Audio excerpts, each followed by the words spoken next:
It's my pleasure now to introduce Dr. Robert Waldinger. He is a clinical professor of psychiatry at Harvard Medical School, director of the Center for Psychodynamic Psychotherapy and Research at Massachusetts General Hospital, and director of the Laboratory of Adult Development.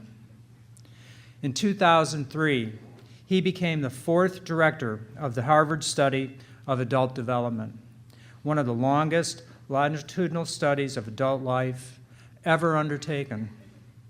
His current work focuses on lifetime predictors of healthy adult development, and he's done that by tracking and studying two groups of men recruited as teenagers, the whole study has, as teenagers from Harvard College and from Boston inner-city neighborhoods. These men have been part of the study for 76 years. With grants from NIMH and the National Institute on Aging, he's extended the study to incorporate neuroscience measures to facilitate a better understanding of the ways that life experience and neurobiology interact to foster physical and emotional well-being.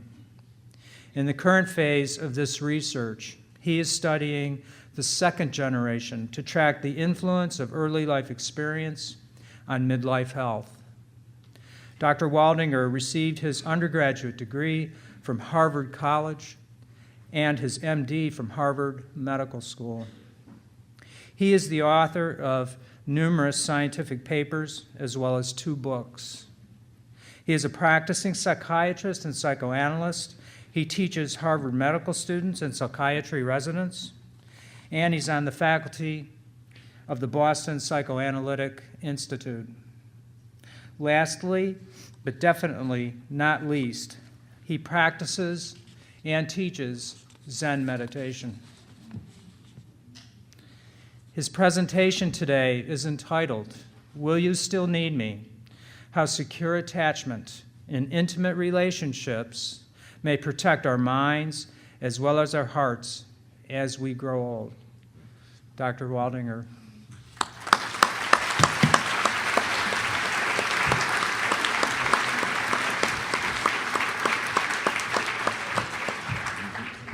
Thank you, Hank.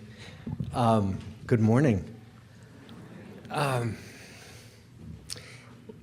When I've never been to this meeting before, and when I would tell colleagues back at work that I was going to the AGPA meetings, those of them who had been to this meeting would get this starry-eyed look in their eyes, and they would all say, "Oh, it's such a great meeting." There was this sense of like, what do you people do here? And now we're finding out. My wife and I are really pleased to be here. And it's an honor to be asked to give the Anne and Ramon Alonso lecture. I have the privilege of extending Anne's work at Mass General Hospital. And I'm directing now the psychotherapy program there, and Ramon has been a great supporter of my going on. And of course, no one can replace what Anne built and did, but it's been wonderful to make sure that we keep psychotherapy alive in that program. So the title of my talk today, I realize, is overdetermined. It's "Will You Still Need Me?" And my wife pointed out, you know, the phrase comes from the Beatles song, "When I'm 64." On Sunday, I turned 64, and I had completely blocked that out until Jennifer told me. So here I am. I'm going to open with a quote from Mark Twain. He wrote, "Love seems the swiftest, but it is the slowest of all growths. No man or woman really knows what perfect love is until they've been married a quarter of a century." And actually, the people I'm going to talk to you about today, most of them have been married for 4, 5, or even 6 decades. So I'm going to talk about late life intimacy and attachment. And I'll just give you a brief preview, I'm going to talk about what happens to relationships. What do we know about what happens to intimacy as we get older? Then I'm going to talk about what security of attachment looks like in older adults, and I'm going to tell you a tale of two of our participants to try to bring this concept really to life through an individual stories. Then look at some data we have on how early life experience predicts attachment security in late life. Then look at how security of attachment is related in old age to health and well-being. And then hopefully talk a little bit about some of the implications for adult development and for psychotherapy. I won't be talking specifically about group therapy, but as Hank reminded me when I said, "You sure you want me to talk?" He said, "Well, you know, couples are a tiny group." So, but I think this has great relevance for those of us who work with older adults, whether in individual work or in group work. And so my hope is that you'll find it relevant as well. Well, as Hank told you, I'm the fourth director of the study of adult development, which is possibly the longest study of adult life that's ever been done. It began with two completely separate groups of men. The first is the Harvard men, a group of Harvard College sophomores from the classes of 1938 to 1942, who were chosen by their deans to be the best and the brightest, the finest specimens, because at that time, W.T. Grant, the department store magnate, funded Harvard University Health Service to study what made for healthy young adult development, because so much emphasis had been placed on abnormal development and psychopathology. Now, if you want to study normal development, you will study Harvard undergraduates, and they'll all be white males, right? So this is the most politically incorrect sample you could possibly put together, but at that time it seemed like a good idea. These young men were interviewed, and their parents were interviewed, and they were studied elaborately by psychiatrists and physicians and social workers, and they were recruited into the study at age 19. They were then followed for what was thought to be a study of maybe 10 years into young adulthood. But they continued to be followed, and my predecessor, George Valiant, in the mid-60s, picked them up again and continued to follow these people through to the present day. In midlife, they developed careers as doctors, lawyers, alcoholics, schizophrenics, newspaper editors, one president of the United States, and in late life, they became grandparents. Many of them retired happily, some unhappily. Many of them worked right up until the day they died. About 30 of these men are still alive. Their average age 94. And we still follow. Just this week, we sent out our annual questionnaire to them, asking them about their lives. The inner city group, the second group of men we studied, was developed by a completely separate group of researchers. At Harvard Law School, Sheldon Gluck and his wife, Eleanor Gluck, who was a social worker, wanted to know why some children who grew up in terrible environments became juvenile delinquents, but other children did not. And so they followed two groups of boys from Boston's worst neighborhoods, a group of delinquent boys and a group of boys who had not had any trouble with the law. These were 456 non-delinquent boys who we've ended up following for 76 years. They grew up in households that were known to an average of 5 social service agencies in the city of Boston for extreme poverty, parental mental illness, domestic violence, substance abuse, terrible social problems. And you can see that there were, these are two very different samples. I'll try to summarize this. There were 268 Harvard men, 456 inner city boys. The inner city boys are about 9 years younger than the Harvard men. And Actually, in 2013, there were 47 Harvard men alive and 87 inner city men alive. The Harvard men came mostly from the higher social classes, and the inner city men came from the lowest social classes.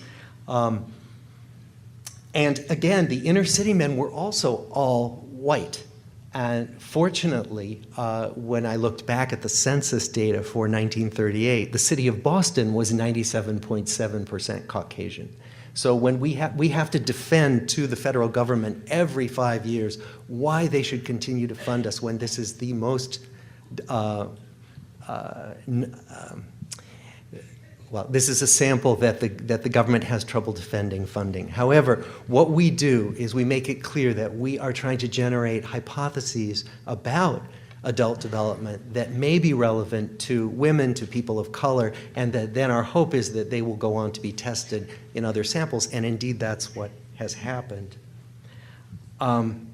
So one of the things about longitudinal studies, which you may not know, is that almost all of them end before the 10-year mark because too many people drop out. It's just scientifically untenable to keep following groups where there's so much attrition. A 40% dropout rate over 10 years is considered very successful. Over 76 years, we have had a 5% dropout rate of the Harvard men and a 22% dropout rate of the inner city men. And that's largely due to the dogged persistence of my predecessors. Study coordinators and researchers we send birthday cards, we send thank you notes for every questionnaire they return. When they want referrals for therapy, we give them referrals. We are in a lot of touch with them. And even so, the inner city men have trouble understanding why we keep wanting to study them. When we call them up every few years and say, will you participate with us again, they will ask questions like, why do you want to study me? My life is boring. There's nothing interesting here. And of course, the Harvard men never ask us that question.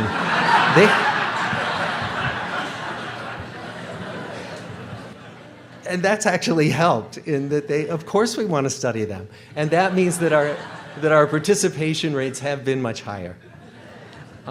So how did we collect data over 76 years? Well, when the boys were adolescents, we had extensive medical and psychiatric exams and interviews, not just with the young men themselves, but with their parents.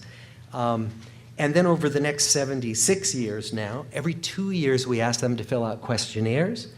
Every 5 years, with their permission, we got their medical records from their doctors. And about every 10 years, someone went to their homes and sat down and interviewed them. And what did we study? Well, we studied the big domains of life: mental health, physical health, work life, social relationships, aging and retirement more recently, and intimacy and attachment. And I'll be telling you about the attachment part of that today. When I came on in 2003, the women had never been studied, and I said that I wanted to study the women. So we basically applied to the federal government to do a study of late life marriage and health. So we would call up these wives of the Grant and Gluck study men and ask them if they would participate with us. Now, many of them had served tea and cookies to our interviewers for years when they came into their homes, and some of them, we found out later, had actually filled out their husbands' questionnaires, which we were very disturbed about. So when we did ask them, many of the women said to us, "It's about time you asked." And fortunately, besides this study of the women as well, we are about to study, as Hank told you, the second generation of over 2,000 children of these men. And of course, half of them are women, thank goodness. So the question is late life marriage and intimacy the most tedious research topic ever? Many of my colleagues thought it was going to be, and they sent me some quotes which I like to share. This one, some of you are old enough to remember Johnny Carson. I'm sorry, for those of you who can't see, Johnny Carson said, "If variety is the spice of life, marriage is that big can of leftover Spam." And that's when Spam had a different meaning. And then this one from my friend Jane Condon, who's a comedian. She says, "What's wrong with same-sex marriage? My husband and I have been having the same sex for 33 years."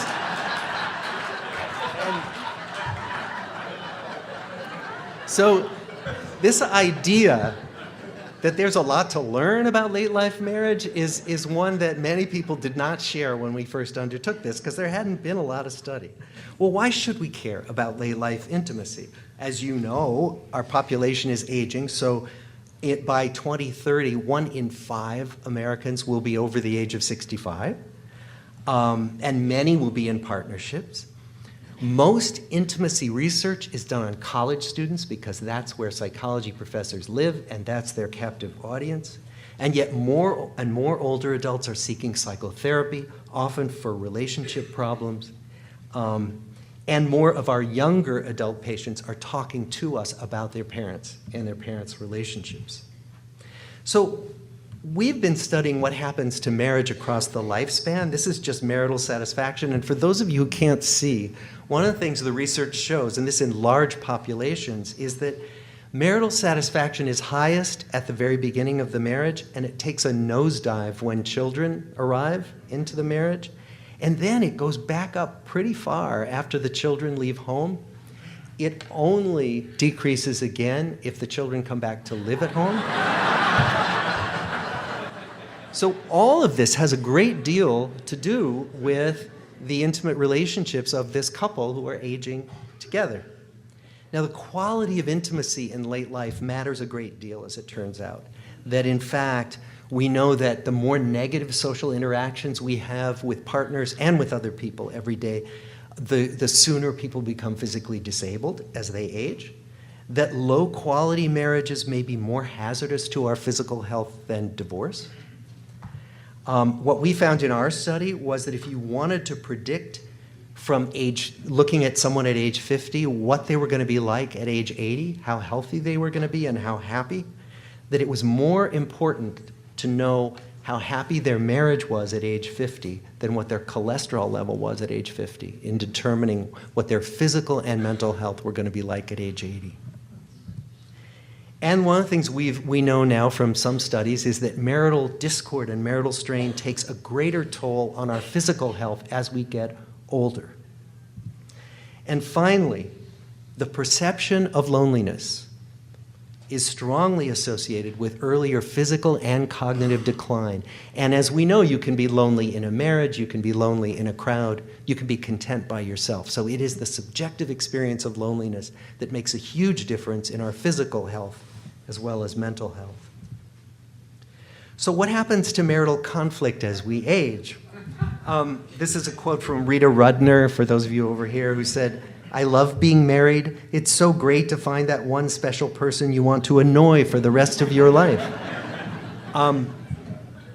What we found when we started to study late life marriage, we went to their homes and we set up what researchers often do, which is a marital interaction task. And what you do with younger couples, as you probably have heard, is you ask them to argue with each other about the things they typically argue about.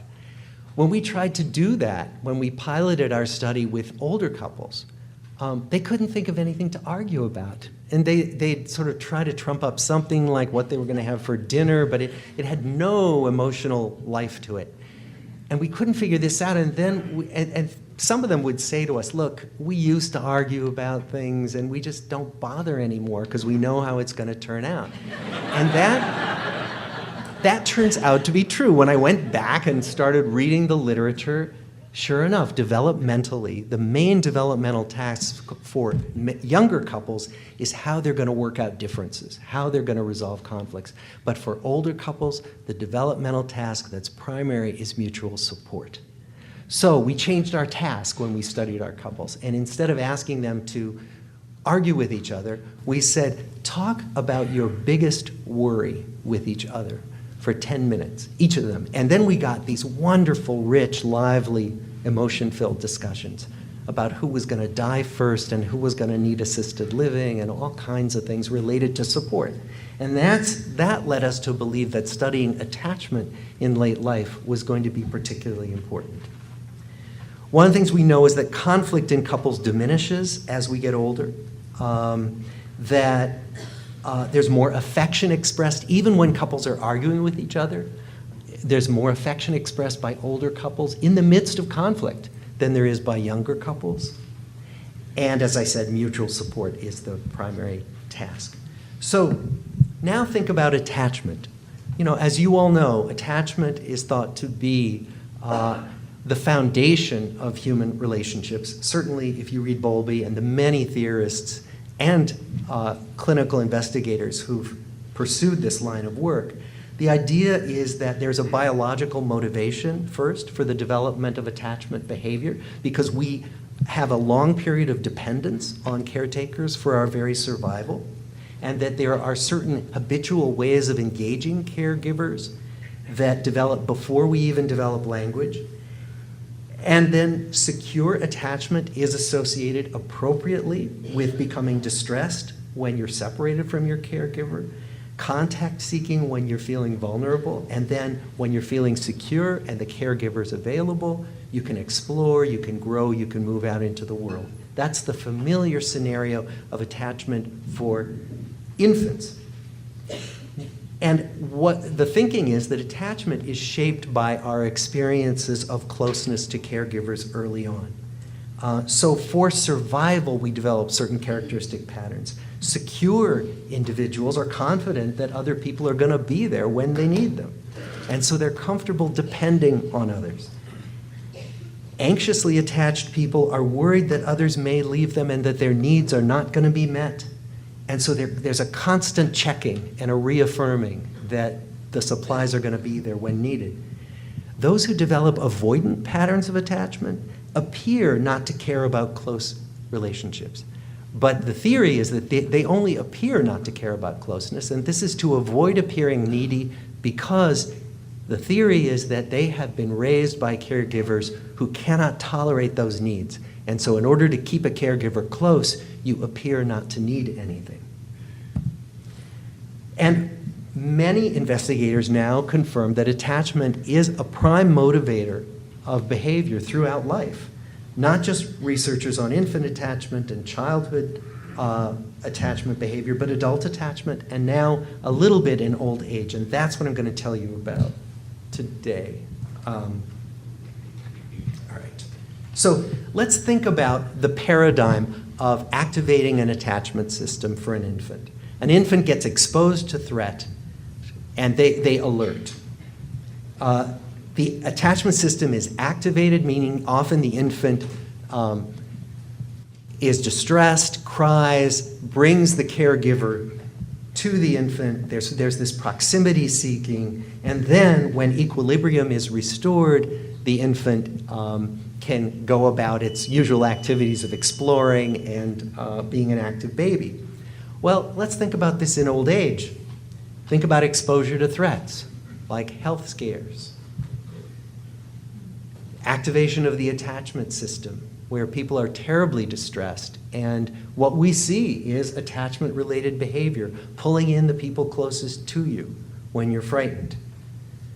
Proximity seeking often happens, particularly in intimate relationships, but it happens among friends as well, among older adults, particularly when they're scared. And then a return to equilibrium. This was the only return to equilibrium picture I could find. It really doesn't quite describe it. It's not exactly like the toddler going off and exploring the world, but it's kind of related. So we think about a similar model of attachment activation. So then the question is, well, who qualifies as an attachment figure for adults, and including older adults? Is it how many friends you have on Facebook? Definitely not. Is it who you would describe as being important to you? Actually, not. Not everybody who you would describe as being important to you really would qualify as an attachment figure. A better question to ask when you want to think about who your attachment figures are is, who would you call if you were terrified in the middle of the night? Those are your attachment figures. And that's particularly important because of this emotional bond and connection that I'm talking about that often doesn't exist in our broader, important social networks. So what might attachment look like in older couples? there's really been very little done, and it's mostly using self-report and questionnaires, like what are your relationships like? And those show that there are more avoidantly and more securely attached individuals and fewer anxious, preoccupied individuals as people get older. But these are very preliminary results. So we wanted to study attachment in our couples, in our older men and women. And what we realized was that questionnaires were not going to give us what we wanted. As many of you know, that questionnaires tap into what is conscious when they ask, what's your style of being in a relationship? And certainly conscious elements of attachment are very important. But, I can tell you till the cows come home that I'm comfortable with intimacy, but my behavior may say something else. You really need to ask my wife if you want to know more about that, and you need to watch me. So what and Mary Main talks about this as surprising the unconscious, really trying to elicit information, reading between the lines of interviews. And so our current relationship interview, developed by my colleague Judy Kroll at Stony Brook, is based on the adult attachment interview, but it's about, instead of being about parents, the way the adult attachment interview focuses, it's about your primary relationship with an intimate partner. And so what they do is they ask you the interviewer says, give me 5 words to describe your relationship with your partner, and then they take each word and say, now give me 2 examples that exemplify that word. So if somebody uses the word loving, they ask for 2 examples from the relationship. Tell me about loving in your relationship.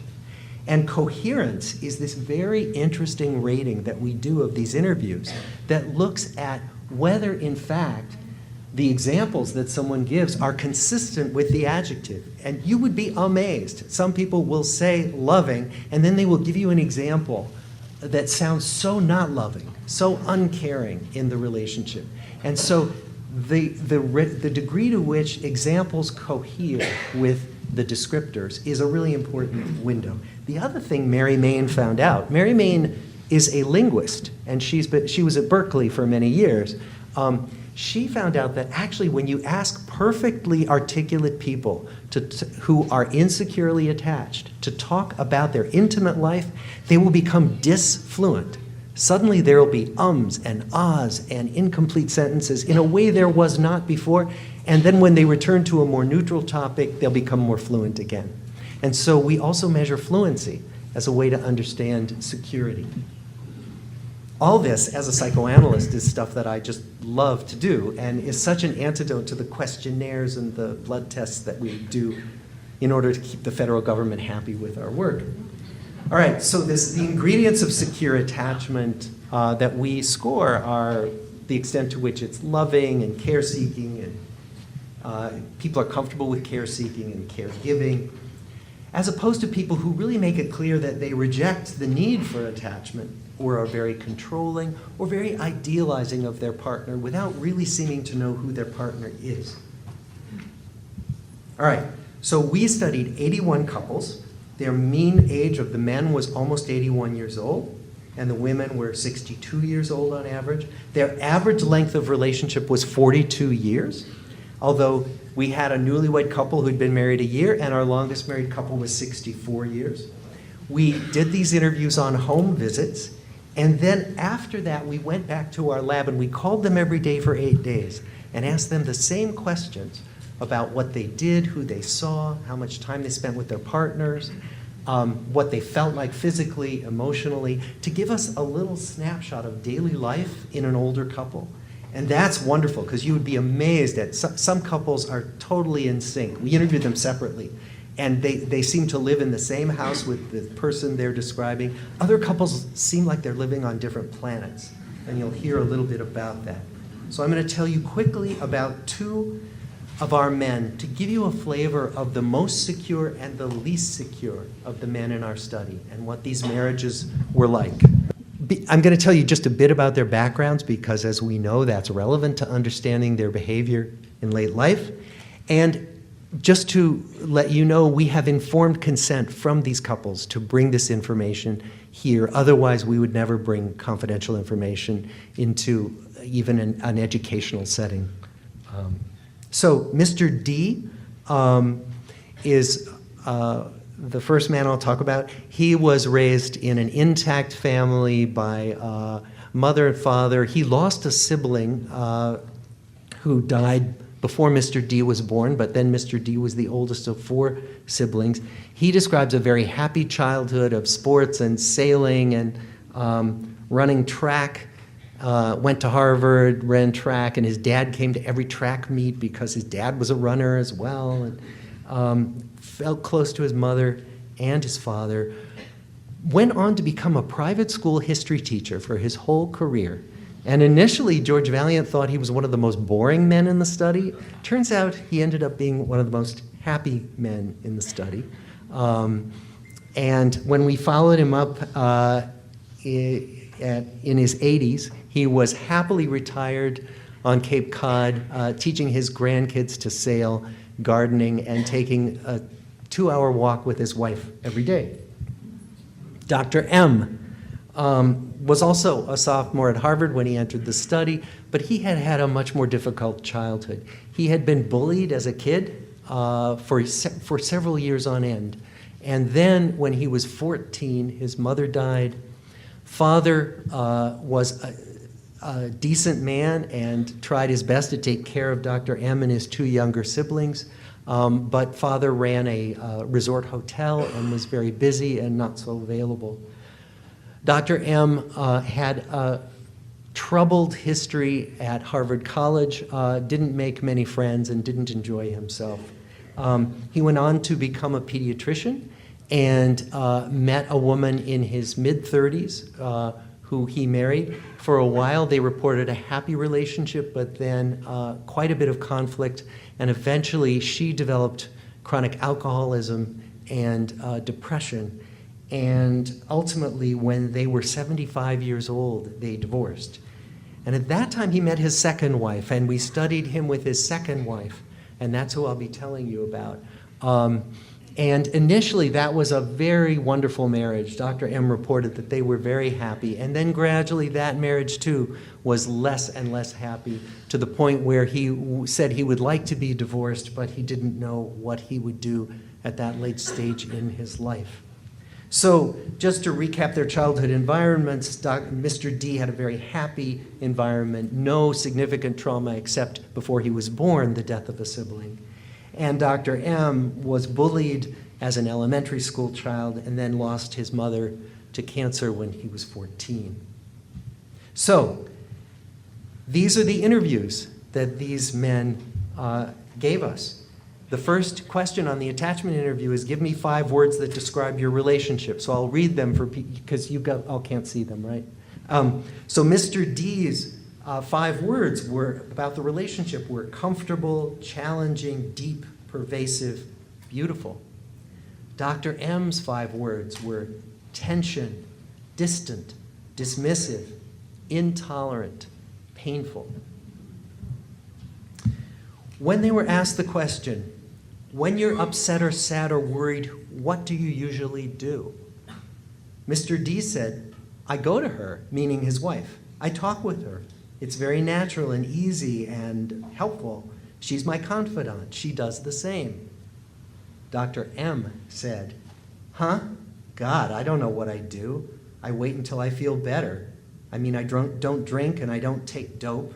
I find writing is very therapeutic for me. So the interviewer followed up and said, well, do you ever go to your wife when you're upset? He said, no, definitely not. I would get no sympathy. I would be told that it's a sign of weakness.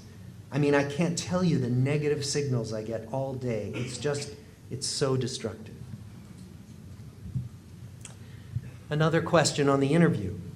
If you make a personal choice to try something new, how confident do you feel that she, your wife, would support you? And Mr. D just said, oh, totally. End of story. Dr. M said, I assume she won't.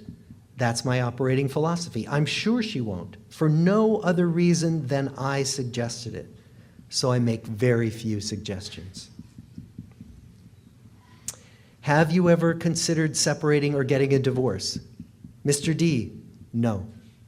Dr. M, Not really, because I can't figure out where to go from there. I really can't be alone physically. So the answer to that would be, it's not an option. It's certainly a loveless relationship. So then, the behavioral implications, when we called these people every day for 8 days, what did we find? Mr. and Mrs. D reported many positive times together on these 8 consecutive days, and Dr. and Mrs. M reported no positive times together.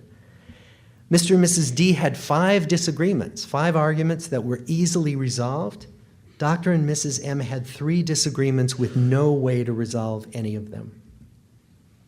Mr. and Mrs. D both said that they gave and received support to the other on those 8 days. Dr. and Mrs. M. Dr. M said, I received no support. I needed it on 5 days.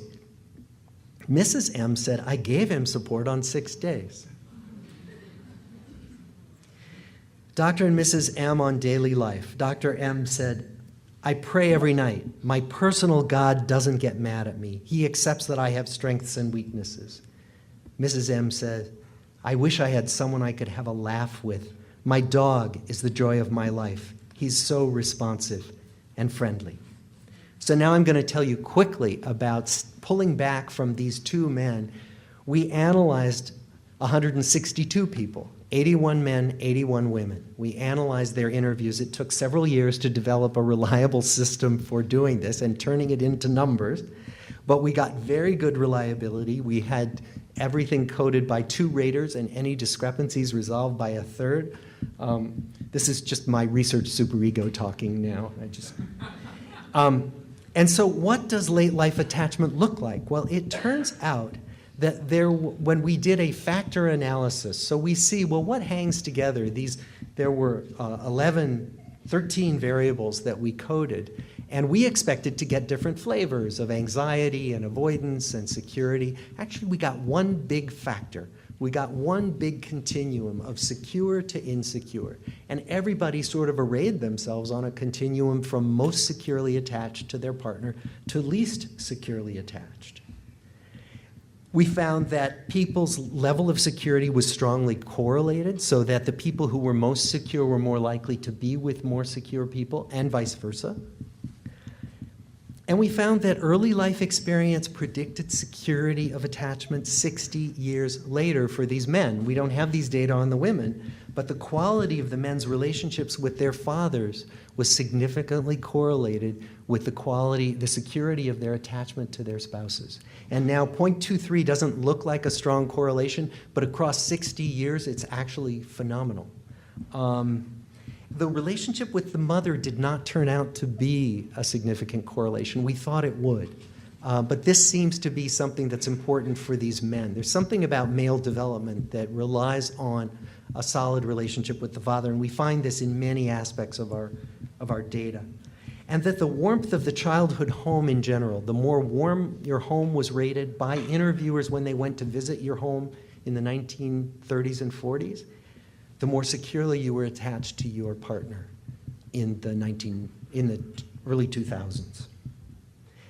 In midlife, people who used a lot of projection, which we think of as a maladaptive defense mechanism, were less securely attached, as you can imagine, and that projection wreaks havoc on your relationships.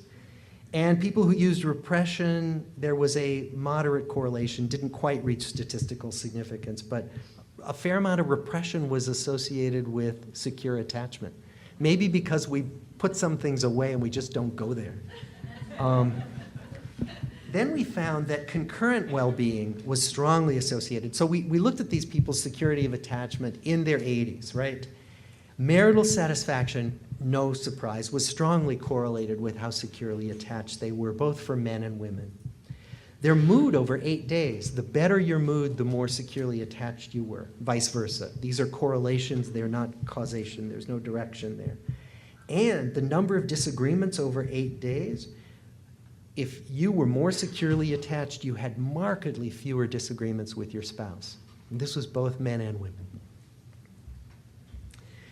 And then, 4 years later, so we studied their attachment, we studied how they were doing in their 80s, and then 4 years later, we did some social neuroscience study where we did complete neuropsychological testing batteries on all these people.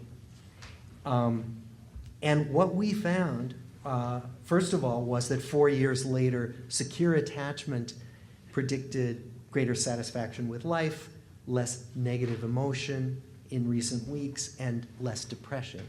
So that we expected. But what we didn't expect was that for women, more secure attachment 4 years later predicted that their memories would be better than the less securely attached women. And this was on a very rigorous memory test that picks up fine-grained cognitive decline. So we wondered, well, how might security of attachment be linked with memory? And we thought about stress and conflict. We know that anger in a marriage is not toxic, it's not a problem, but the absence of affection and anger is a toxic combination, and that's from many studies. And we thought that perhaps some of the findings about stress and cortisol levels affecting the brain and affecting the hippocampus might be relevant. Could marital conflict be a stressor that might affect memory and might be related to security of attachment? And what we found, in fact, was that was the case, that in fact, those who were most securely attached, if they had a lot of marital conflict, it did not predict that they'd have memory problems down the road. But the women who were less securely attached to their partners, if they had a lot of marital conflict, it predicted significant memory decline 4 years later. We think that is because marital conflict by itself isn't a stressor, but in the context of insecure attachment, insecurity about whether your partner is really going to be there for you, it becomes a stressor that gets under the skin and into the brain. So, just to summarize a bit, and actually I think I'm going to talk about relationship difficulties in older adults briefly and how these might show up in our consulting days. First of all, one of the things you may see when older adults come to you with a lot of new conflict in their intimate relationships is that something may have activated their attachment fears in a way that these fears were not activated previously in the relationship. Could be health problems, could be some kind of living change. The other thing is that as one partner's need for real care receiving, as one partner's needs really increase, say, from a physical illness, attachment mismatches may become more clear, where suddenly someone is called upon to give care in a way that doesn't feel doable. And then what you see are the relationship distress that wasn't happening in the earlier decades of a marriage. The other thing that happens is that our social contacts narrow as we age, by and large. This may redirect people's attachment needs to the relationship in a way that the relationship is not used to handling. And if you're with a partner who is not comfortable giving care and attending to attachment needs, that may become a stressor that brings people to clinical attention for the first time. In terms of what we can do in our therapies, it's very important to clarify with older adults the impact of real changes in their physical needs, real changes in how much they depend on their partners. It's important to clarify each partner's style of responding to those changes in needs. What happens when I need more care from my partner or she needs more care from me? It's important to make the fears about attachment more conscious for people whose attachment fears have often remained unconscious for their whole lives. And finally, it's important to work with and around insecure attachment styles in the treatment. And one of the ways we can do that is to keep time as a focus. One of the greatest allies we have in working with older adults is to constantly bring in the recollection that time is short. Time is of the essence. Do you really want to be arguing about this right now? And so with that, I'm going to close with a quote from Mark Twain, as with so many things, expresses this so well. Mark Twain wrote in 1886, "There isn't time, so brief is life, for bickerings, apologies, heartburnings, callings to account. There is only time for loving, and but an instant, so to speak, for that. Thank you.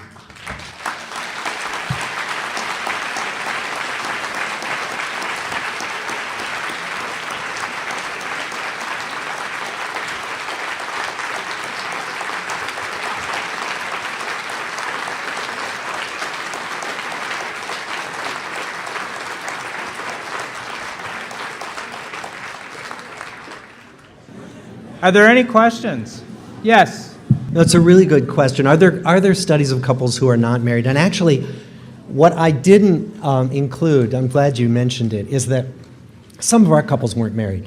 As long as they had as long as they were living together for at least a year, a marriage license wasn't the important factor. There is a lot of interesting research on the differences between couples who are married and couples who are not, and that often has to do with commitment and social class and lots of other things. But a lot of the studies are really just interested in intimate connection and not so much in marriage per se. So we were one of them. Yeah. I have a question.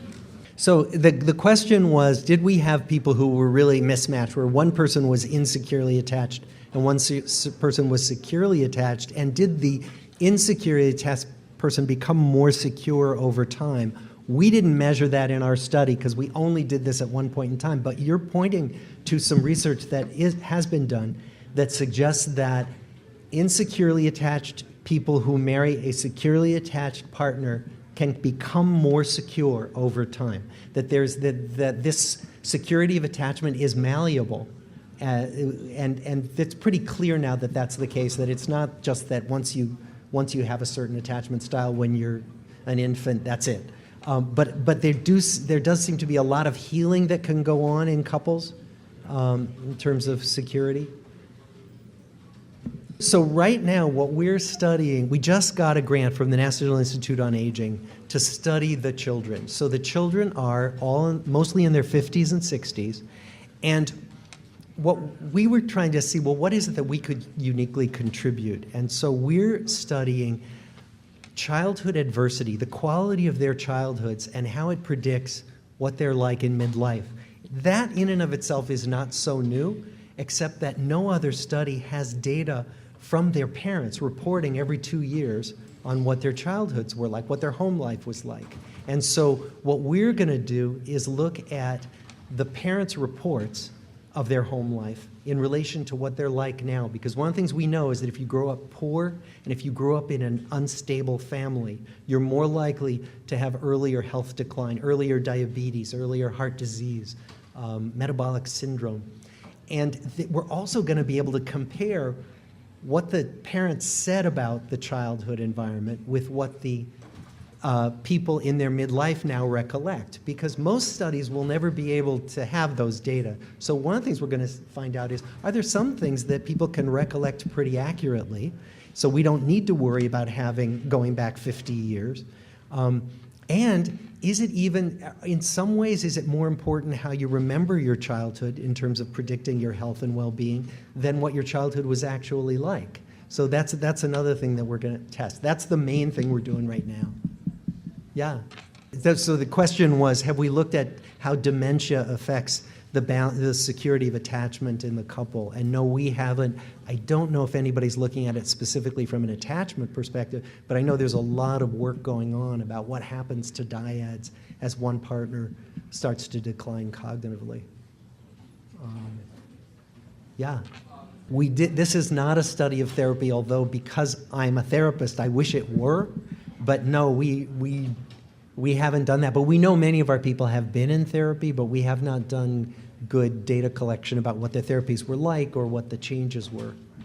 But as you probably know, there's, Sue Johnson's work on emotionally focused therapy is very much attachment-based, and there's a lot of research that's taken off from her work that is trying to look at just that. How does attachment status change within couples, and how can you bring that about as a therapist? We're out of time? Okay. All right. Thank you all. Thank you.